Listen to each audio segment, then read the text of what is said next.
On Sunday the 15th, two fishermen were working in the breakwater area of the Lemay River, just 15 kilometers from Cielo's home in Platier. They were completely calm until they saw something that took their breath away. Parts of a young girl's body, specifically limbs and a skull, were floating in the water. They quickly reported this to the authorities.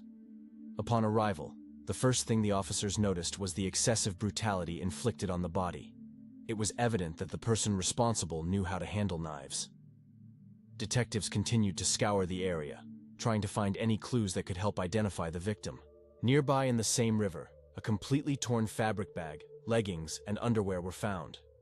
Continuing their search, they discovered two rings. Eventually, officers investigated the riverbed, where they found a knife with traces of blood. They soon called Cielo's family. As soon as Damaris arrived at the scene, she saw the clothing and, without a moment's hesitation, confirmed that it belonged to her sister. Downstream from where the fishermen accidentally found Laura Lopez's limbs and skull in the Lemay River, firefighters discovered the body of a young woman around 11:30 this Monday. It had already been handed over to the Forensic Expert Corps for analysis. The autopsy was conducted by Dr. Carlos Gordillo.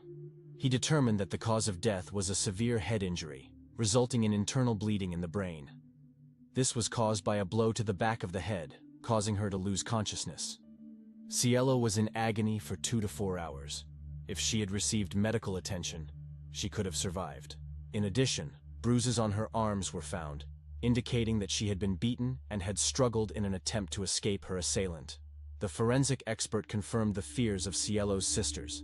Intimate injuries were discovered on her body, indicating sexual assault. Furthermore, he noted that the distinctive signs of cuts on her neck, arms, and legs suggested that the perpetrator used common kitchen knives. This meant that the assailant lacked medical or anatomical knowledge, further widening the list of suspects. Detectives had no clue about who could have committed this heinous crime. Analyzing Cielo's mobile phone location, they discovered that after 3:00 a.m. on Friday, a man named Alfredo Emilio Escobar had been in contact with her. He was 28 years old and worked as a mechanic.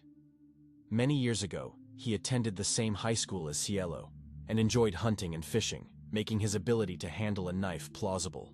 The distance between his home and the girl's home was 2.5 kilometers or 20 blocks, facilitating a strong signal reception with the antennas. At 3:16, 3:22, 3:36, and 3:40 a.m. on September 13th, the girl received 4 calls from this man. By that time, the antennas determined that they were both at their respective homes. Afterward,